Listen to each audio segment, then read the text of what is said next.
Excited to get started. This is always just, so much fun to be able to get back on the field, doing what we love to do. For me, this is my 38th year of football. Started tackle football in the 5th grade of tackle football. So my 38th year, and it's my 30th year in college football. Would be my 32nd, but I was out of coaching in 01-02. So my 30th year of coaching and playing in college. My 17th year at Clemson and my 11th as the head coach. So unbelievable. And man, it just never gets old when it's time to get back on the field. And the last 3 weeks, us coaches have been kind of really going through our checklist and getting everything ready. I always equate it to kind of getting the plane off the ground. You're ever on a plane and the pilot just jumps in there and takes off, you better hold on.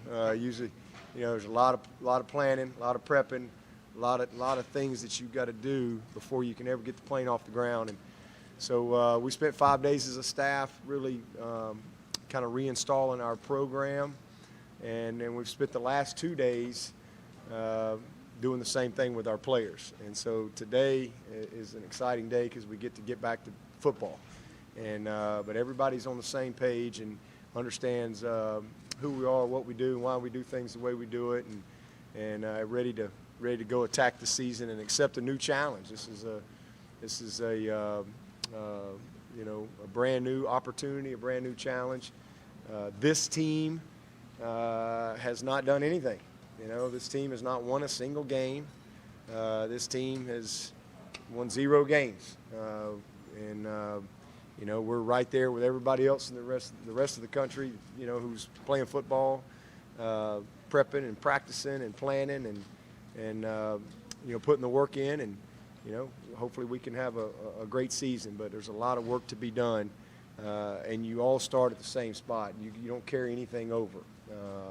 All the preseason stuff and all the talk and all that mess. It's time to be about it and not talk about it.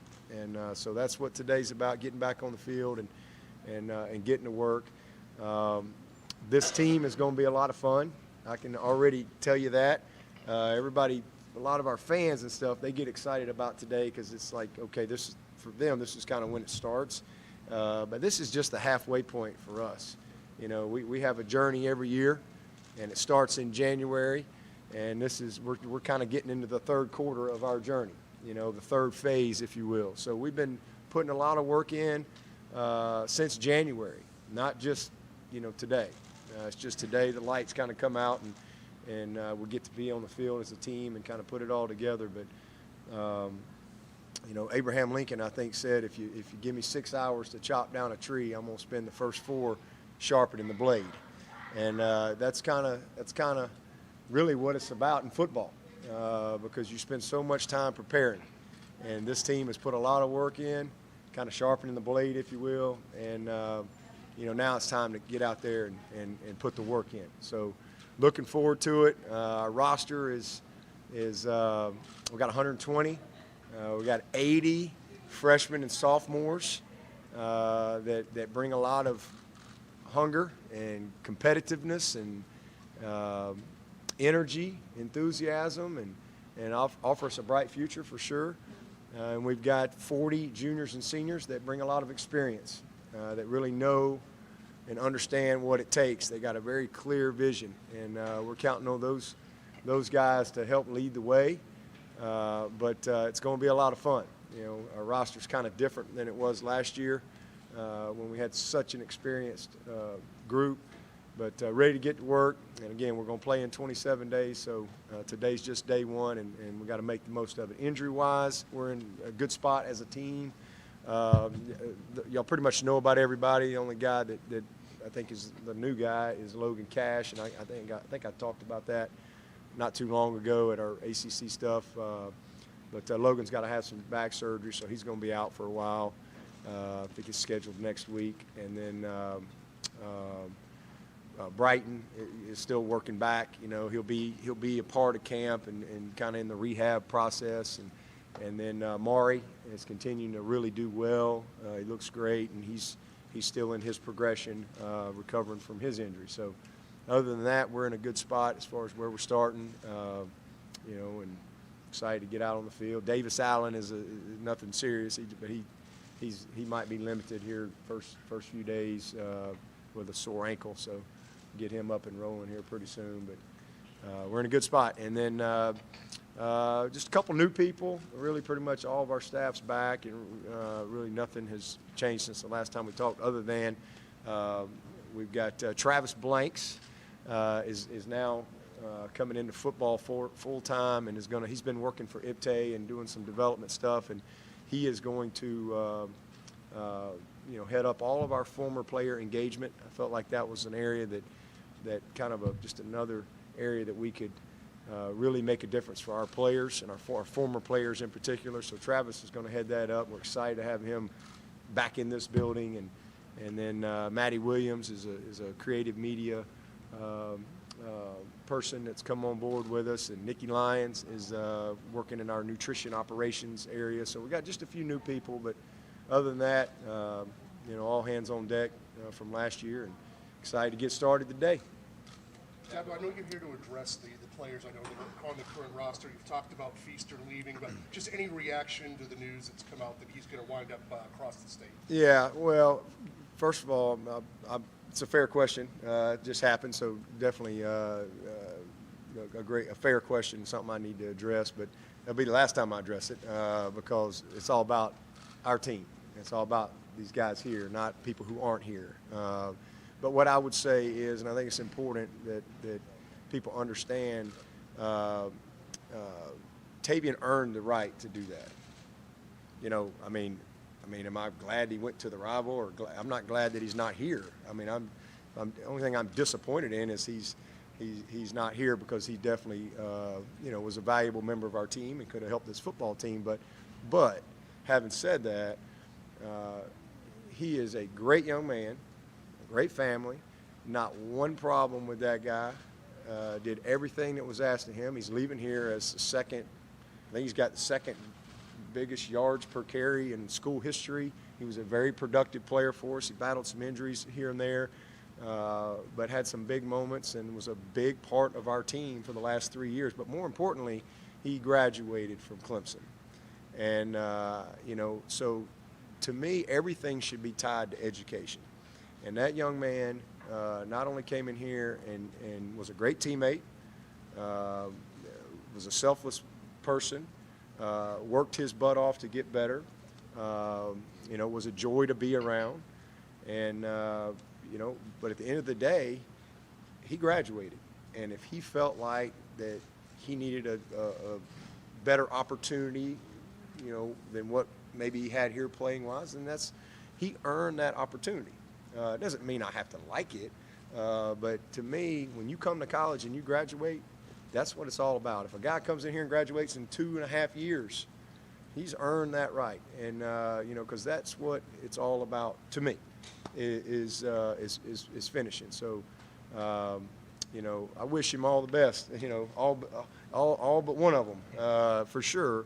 And it's still different. I mean, but it's whether he's going to your rival or going to somebody else on your schedule. That's kind of where we are in college football now. You're going to see that more and more.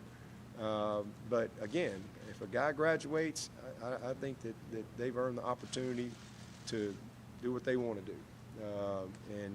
And at the end of the day, though, he's a young man I care about, a young man I respect, a young man I love. Always will.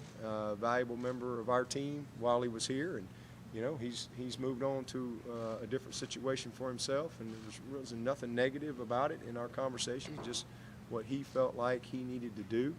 And doesn't mean I agree with it, but again, that's his decision. So we certainly wish him well. And again, he was a model student athlete for us, not any issues at all, and he's a great player. And wish him all the best. Yeah, but you talk every year about turning the page. Whatever happened last year doesn't matter this year. Yet you have a bunch of guys who never lost a game in college football. Are there going to be some reminders that, hey, what happened last year doesn't really mean that much in this camp? that we're getting set to go through. Yeah, well, always. And we got a bunch of guys on this team that have never won a game, too. So it kind of balances itself out. But, yes, and that's just what we do. That's just a part of our culture here. And that's why we've been so consistent. You know, somebody asked me at the media days, you know, like, oh, man, how y'all going to handle it now? Y'all are the hunted or whatever. I'm like, well, it's just kind of business as usual. You know, I mean, we've had 8-10+ win seasons in a row. You know, I mean, we've been every time we show up to play, that other team wants to beat us, and that's not anything new this year. And so for us, we have a process that we believe in, that we go through every year, and it doesn't start now. This started back in January.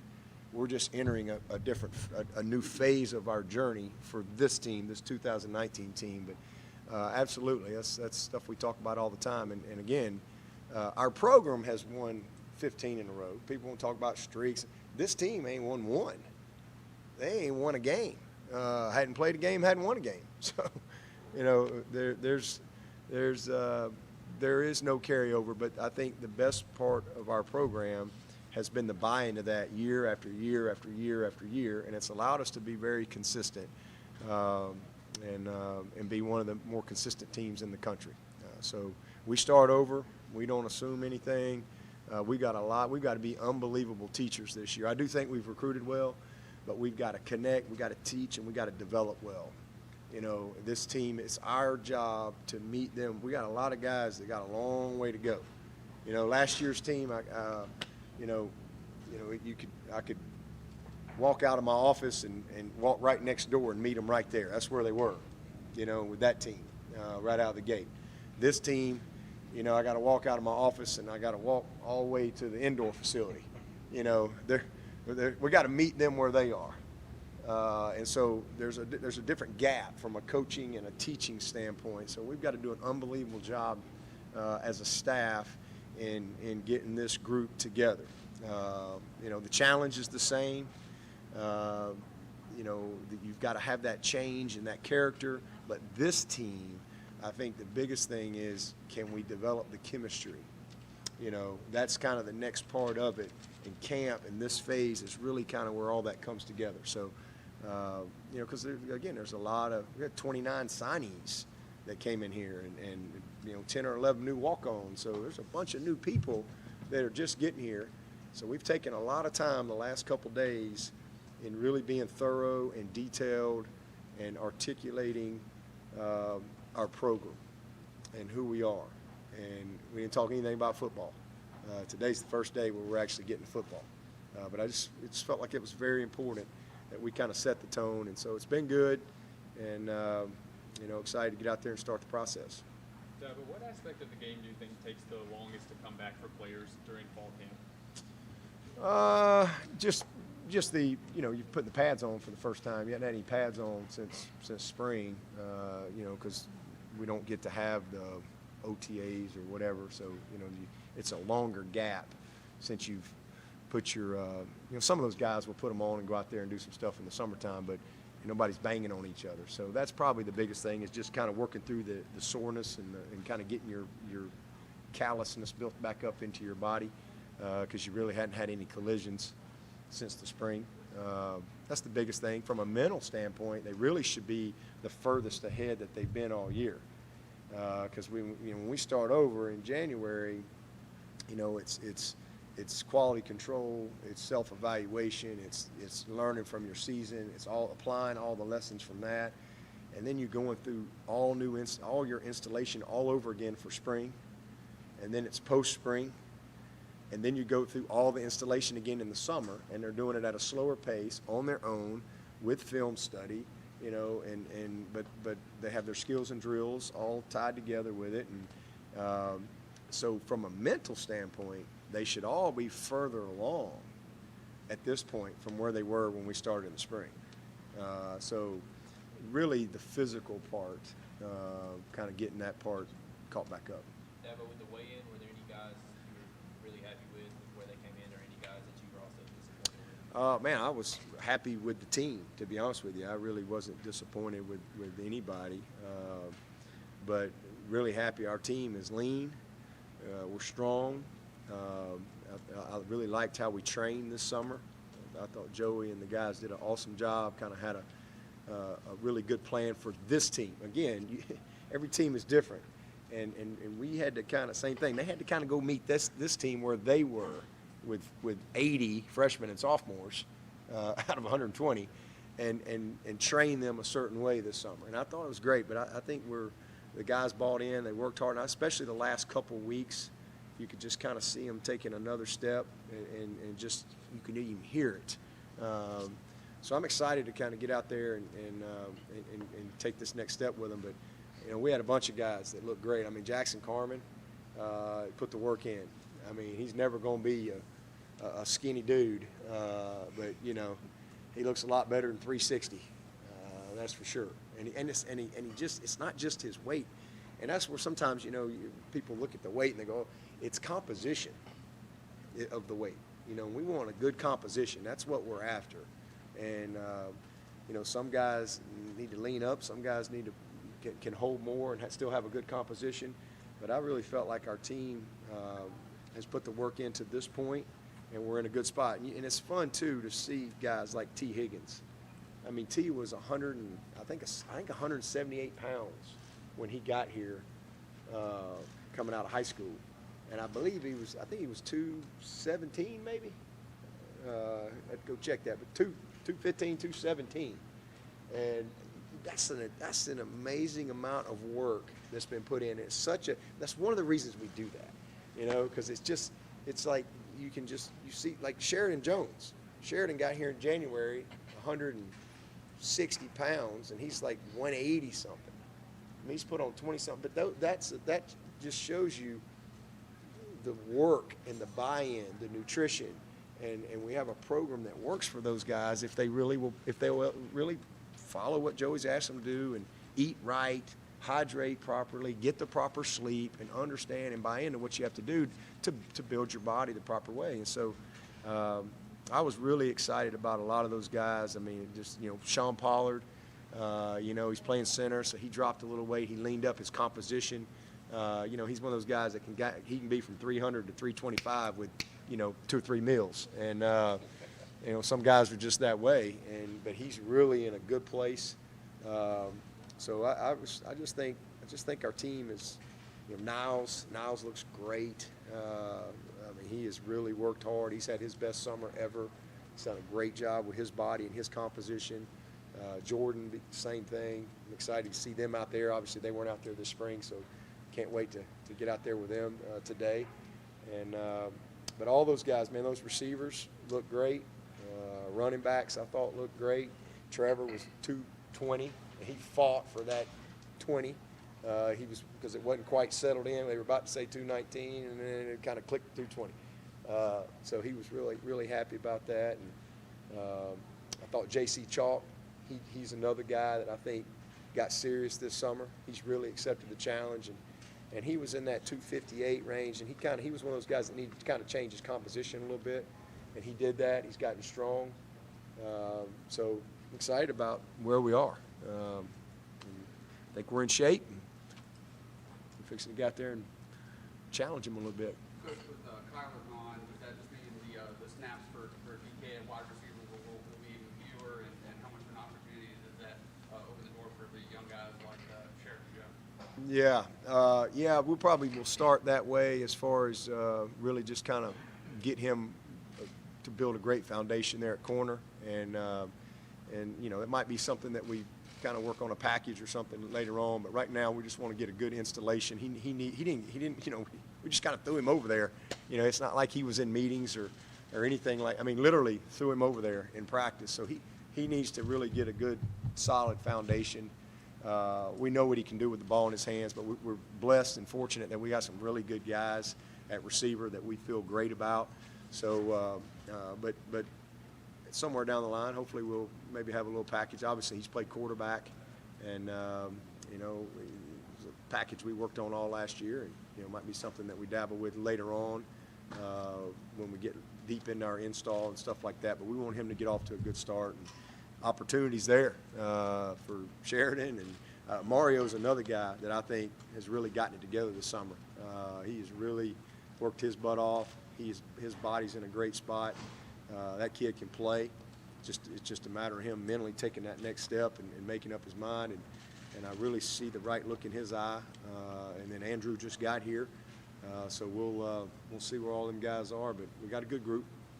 What'll be the signs that you start to see some of the chemistry forming that you mentioned there at these early days of camp, some of the traits exhibited by some of your best teams? What will you look out for to point out that this group maybe has it like that? Yeah, well, that's one of those things that's probably hard to define, but you know it when you see it, and you know it when you don't. Like I say, this is my 30th team in college football, and you can just smell it. So when that time comes, what specifically happens, I don't really know. I just know it when I see it. Coach, what's the expectations for a guy like Greg Williams, the state guy coming in? In fact, what are you looking out of him as far as making an impact on the defensive line that you guys lost a lot of talent? Of course, you guys will be really with the recruiting class and things of that nature. What are you asking for guys like Greg Williams? Yeah, I'm not asking anything. I'm just asking them to come in here and go to work, plug in, buy in, get in line, pay attention, and bring great attitude, great energy every day, and work every day to be the best they can be and get better. Try to get better each day. That's all I'm asking. He's here because we think he's a great football player. And, these guys all these freshmen just getting here. None of them are great college players. We'll see. We've had a chance to see a few from the spring and evaluate, but we've got several guys that came in here this summer that we haven't been on the field with one day. And I don't put any expectations on any of those guys. If they prove something and they earn something and they demonstrate that they mentally, physically, maturity, all that stuff, that they're ready, then hey, they'll be ready to play, because they're certainly going to get the opportunity, because we're going to give everybody the opportunity to go compete. But I guess my one expectation is that he develop into a great player and a great young man, because that's what we brought him here to do, and that's what he came here to do, and he's got all the potential in the world.